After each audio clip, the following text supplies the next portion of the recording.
수백, 때로는 수천 미터 바다 표면 아래에는 마치 다른 세계에서 온 것 같은 생물들이 살고 있습니다. 바로 이 동물들입니다. 깊은 바다에서는 비행선이나 열기구 같은 형태로 떠다니는 생물들이 있습니다. 이들은 노란색, 빨간색, 때로는 보라색이나 흰색일 수도 있습니다.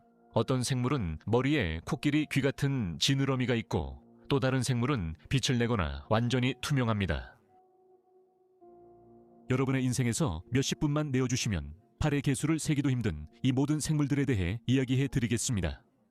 바로 상징적인 두 종류, 그리고 심해에서 살아가는 오징어와 문어들입니다. 태양빛이 닿지 않고 가끔 자율 탐사 로봇의 조명만 비추는 곳입니다. 이러한 아직도 대부분 미지의 영역인 바다를 탐구하려는 연구기관들은 그 과정에서 정말 기이한 형태와 그림자들을 마주치게 됩니다.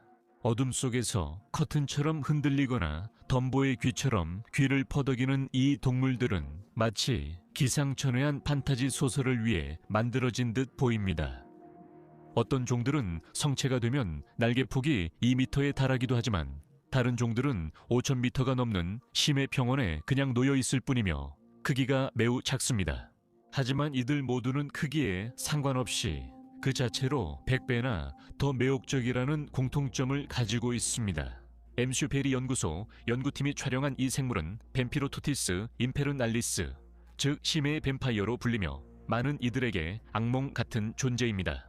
동시에 8개의 팔을 가시가 줄지어 있는 붉은빛 피부막이 연결하고 있고 어두운 눈동자는 빛을 반사합니다. 심해의 뱀파이어는 겉보기에는 막 깨어난 악몽에서 튀어나온 거대한 괴물처럼 보입니다. 하지만 이 커다란 둥근 눈을 가진 두 종류의 이름은 잘못 붙여졌습니다.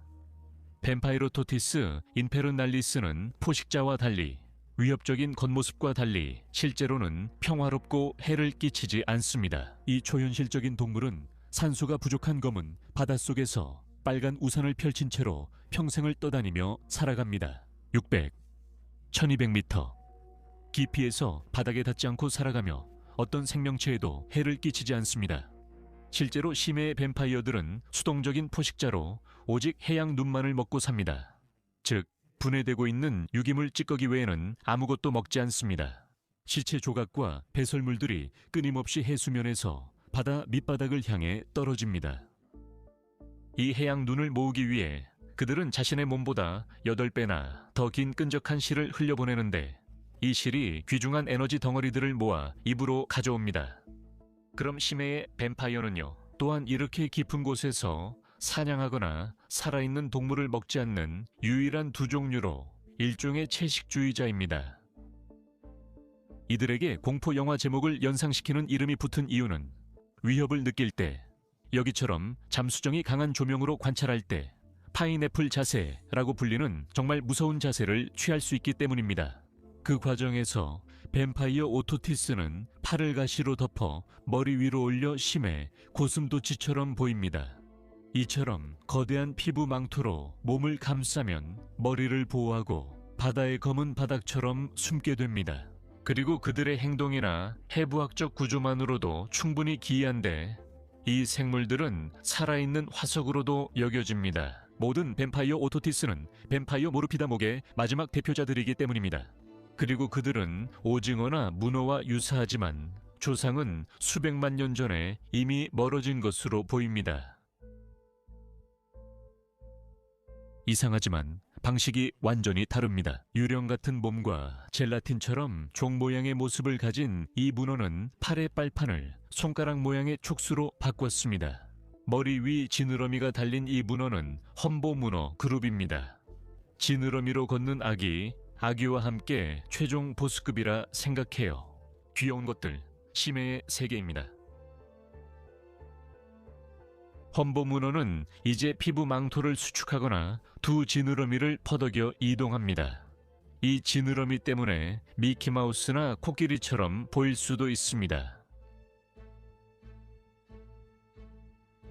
전 세계 모든 바다의 심해, 평원 위를 떠다니는 수십 종의 험보 문어 중 일부는 약 7,000m 깊이에서도 목격된 적이 있습니다. 이로써 이 유령 같은 생물들은 가장 깊은 곳에 사는 문어가 됩니다.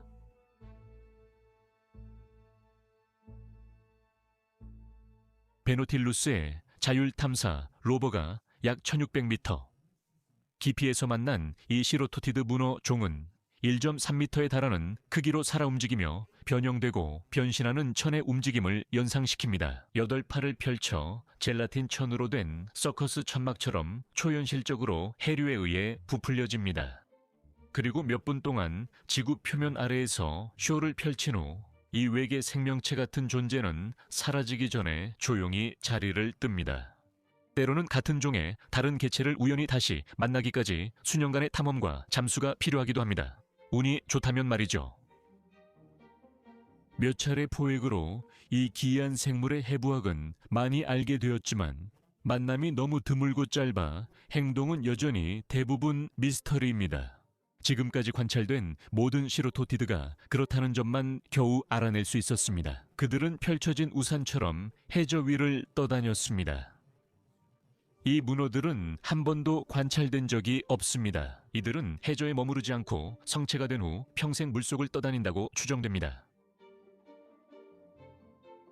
영원히 어둠에 잠긴 이 왕국에서 아주 예외적으로 마치 다른 세계에서 온 것처럼 갑자기 나타나는 생명체가 있습니다.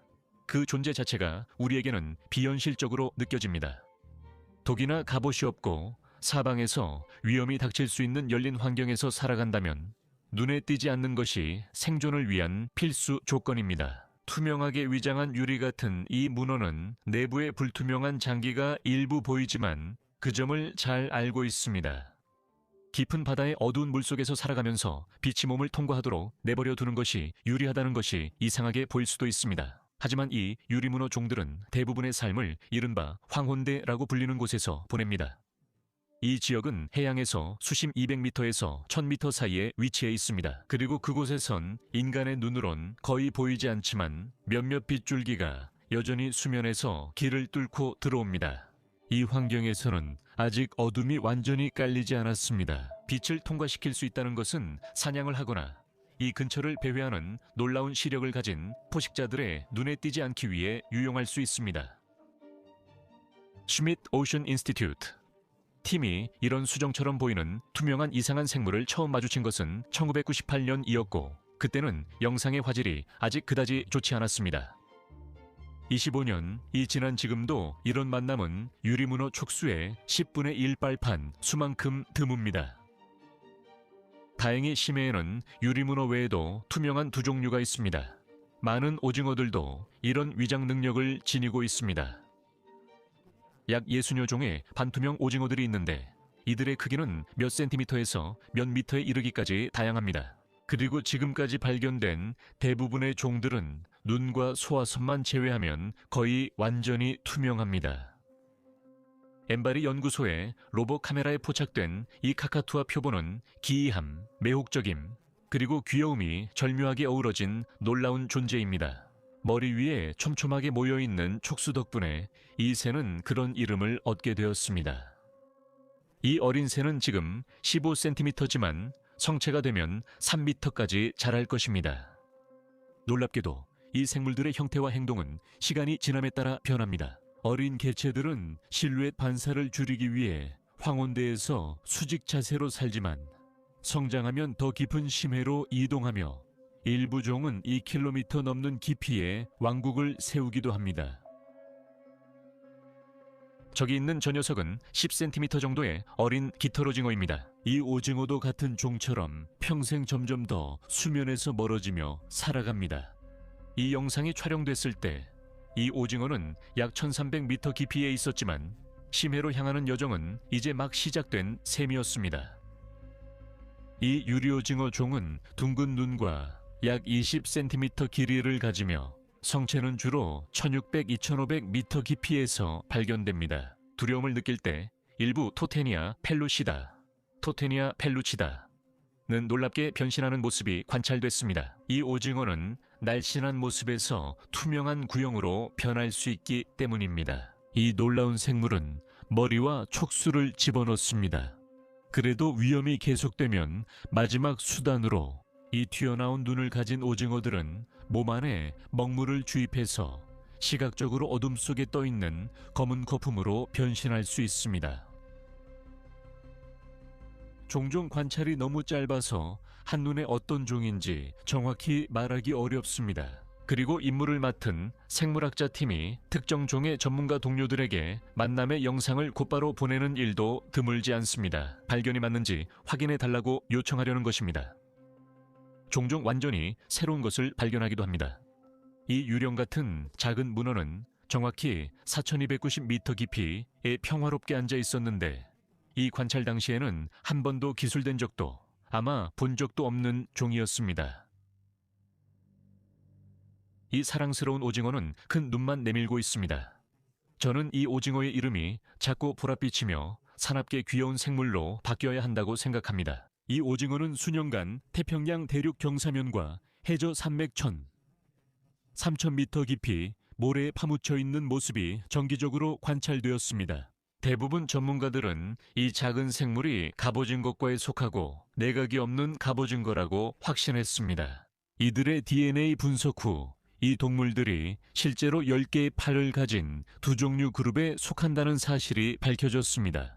어떤 그룹이든 마찬가지입니다. 만약 귀여움이 보호수단이 될 수 있다면 밥테일 오징어는 거의 불멸에 가까울 것입니다.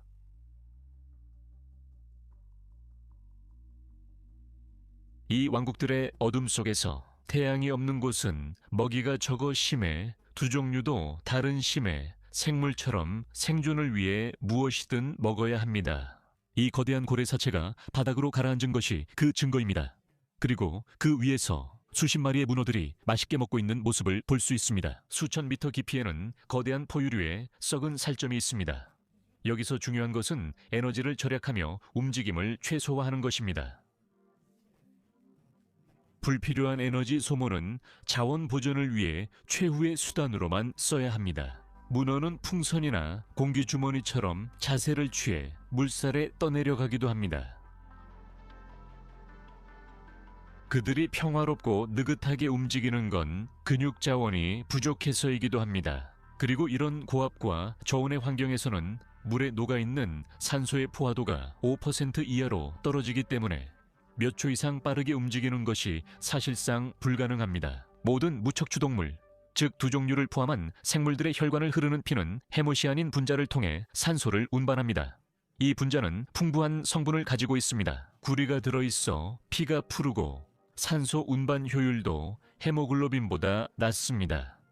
헤모글로빈은 척추동물 피를 붉게 하고 물고기가 오래 힘을 낼 수 있게 합니다. 그 친구는 힘을 다했네요.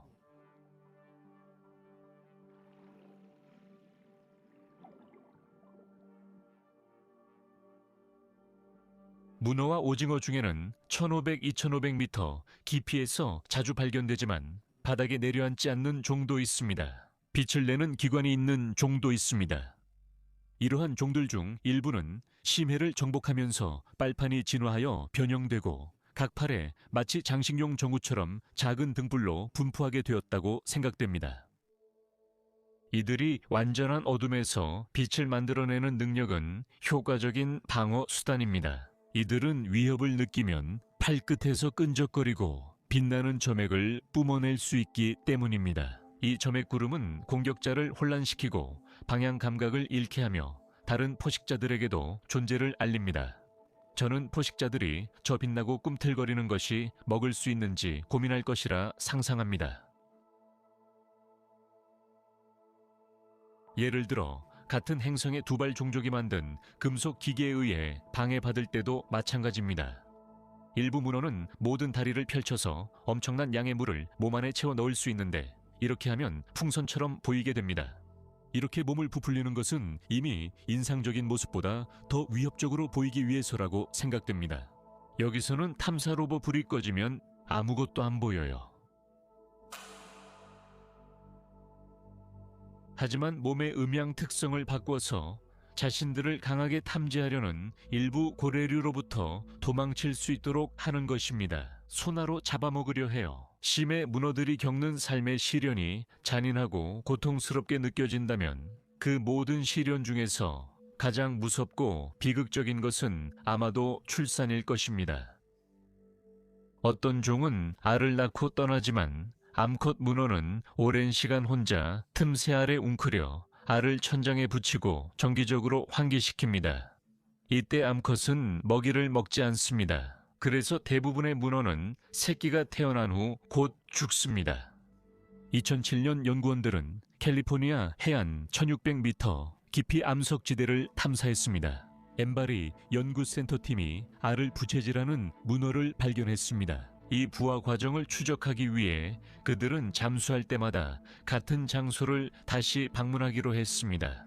문어는 4년 반 동안 알을 돌보다가 결국 죽음을 맞이했습니다.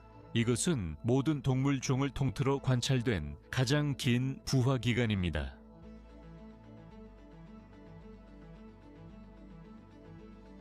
2023년 슈미트 오션 인스티튜트 팀이 최초로 부화 장면을 영상에 담는 데 성공했습니다.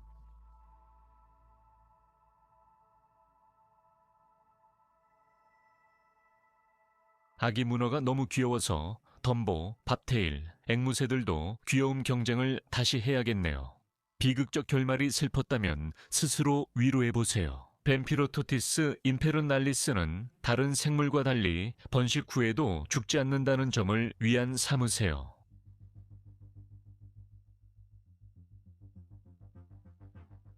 다음에 잠이 오지 않을 때는 눈을 감고 거대 오징어의 눈이 축구공만큼 커질 수 있다는 사실을 떠올려 보세요. 그리고 분명히 동물계에서 가장 큰 눈입니다. 이 생물들은 아주 드물게 해변에 떠밀려 오거나 병들거나 길을 잃어 수면 위로 떠오르는 경우에만 발견된다는 사실을 기억하세요. 20m가 넘는 거대한 크기지만 자연 서식지에서 이들이 관찰된 횟수는 8개수보다도 적습니다. 마지막으로 이 눈꺼풀 없는 생물들은 차갑고 압력 높은 어두운 바닷속에서 살아갑니다. 칼라마르 비주, 칼라마르 주의 일그러진 얼굴과 큰 눈을 떠올려 보세요. 몬터레이 베이 아쿠아리움 연구소 팀이 포획한 이 히스티오토티스 헤테롭시스는 문에 부딪힌 게 아닙니다. 누군가가 머리를 한쪽만 계속 때려서 변형된 건 아닙니다. 작은 눈은 몸 안에 들어가 아래를 보고 큰 눈은 안와 밖으로 튀어나와 위를 봅니다. 이 오징어는 자신이 살아가는 광활한 심해, 즉 트와일라이트 존의 특성에 적응한 것입니다. 깊은 바다 한가운데에서 살아갑니다. 보통 400, 1200m 깊이의 숨을 곳 없는 바다에서 이 오징어는 위험이 모든 방향, 즉 옆, 앞, 뒤, 위, 아래에서 언제든 나타날 수 있다는 사실에 적응했습니다. 또한 작은 눈은 더 어두운 물속에 숨어있는 생물들의 생물발광, 섬광을 찾고 있습니다. 가장 큰 눈은 수면 위쪽의 더 밝은 층과의 대비를 통해 위에 있는 생명체의 실루엣 주위에 드리워진 그림자를 구별하는 데 특화되어 있습니다. 그리고 앞으로 나아가는 이 오징어의 기이함에 또 한층 이상함을 더하자면 항상 약 45도 각도로 기울어져 눈 방향을 최적화합니다. 그의 피부는 생물 발광 광기관으로 덮여 거대한 딸기처럼 보이며 주변 빛에 따라 색조가 달라질 수 있습니다. 그리고 보석 오징어는 이렇게 먹이나 포식자에게 거의 보이지 않게 사라질 수 있습니다. 이 능력에도 불구하고 그것들은 향유고래로부터 완전히 보호받지 못합니다. 왜냐하면 이 거대한 고래 한 마리의 위장에서 무려 2000개의 오징어 부리가 발견된 적이 있기 때문입니다. 이번 에피소드에서 여러분이 본 두 종류 중 어느 것도 평생 동안 태양의 존재를 알아볼 만큼 충분히 수면 가까이 올라온 적이 없습니다. 이들은 태어나서 죽을 때까지 거의 완전한 어둠 속에서 삽니다. 그럼에도 불구하고 이런 생물들이 수천 미터 깊은 바다에 존재한다는 것은 하지만 많은 사람들의 삶에도 색이 있다고 해야겠죠. 저처럼 이런 생물이 멋지다고 생각한다면요. 그리고 여러분이 아직 이 자리에 있다는 걸 보면 여러분도 그렇게 생각하시는 것 같네요. 그래서 여러분께, 아니 오히려 그들에게 좋은 소식이 있습니다. 전 세계적으로 두 종류는 표면이나 깊은 바다 모두에서 계속 증가하고 있습니다. 이 기회주의적이고 적응력이 빠른 생물들은 우리가 만든 큰 변화로 전반적으로 이득을 보는 것 같습니다. 나무액으로 두 종류를 먹거나 경쟁하는 물고기가 크게 줄었고 기후변화와 해양온난화도 두 종류에 유리하게 작용하는 듯합니다. 그럼 저는 여러분을 어둠 속에서 좋은 친구들과 함께 남겨두겠습니다. 이번 에피소드가 마음에 드셨다면 TPTP에서 저를 후원해 주시거나 구독과 알림 설정을 해주시고 인스타그램에서도 저를 팔로우해 주실 수 있습니다. 사실은 여러분이 하고 싶은 대로 하시면 됩니다. 왜 제가 이런 말을 하는지 저도 잘 모르겠네요.